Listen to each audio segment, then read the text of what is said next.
Hey guys, Assalamualaikum. Myself Arman Hussain. Welcome back to my another video.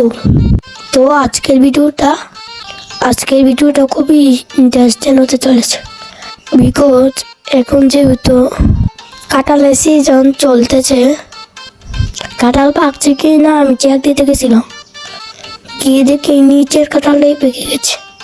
তো আমি কাছ থেকেই পেরে গিয়ে বললাম মাশাআল্লাহ, কাঁঠালটা অনেক মিষ্টি ছিল। তো গাইজ, আজকে ভিডিওটা কেমন হলো আজকে কমেন্টে জানাবেন। আর একটা কথা, আজকে কিন্তু আমার ইউটিউবে এটা প্রথম ব্লগ ভিডিও, সবাই আমাকে সাপোর্ট করবেন এবং সাবস্ক্রাইব করে পাশে থাকবেন। যেহেতু আমি অনেক ছোট, আমার কথার ভুলে ক্ষমা দৃষ্টিতে দেখবেন। আমি আস্তে আস্তে সব শিখে যাব। আসলে আমি রাকিব হুসাইন রাকিব ভাইয়ের বড় ফ্যান। ওনার ভিডিও দেখেই আমি একজন ইউটিউবার হওয়ার স্বপ্ন দেখেছি।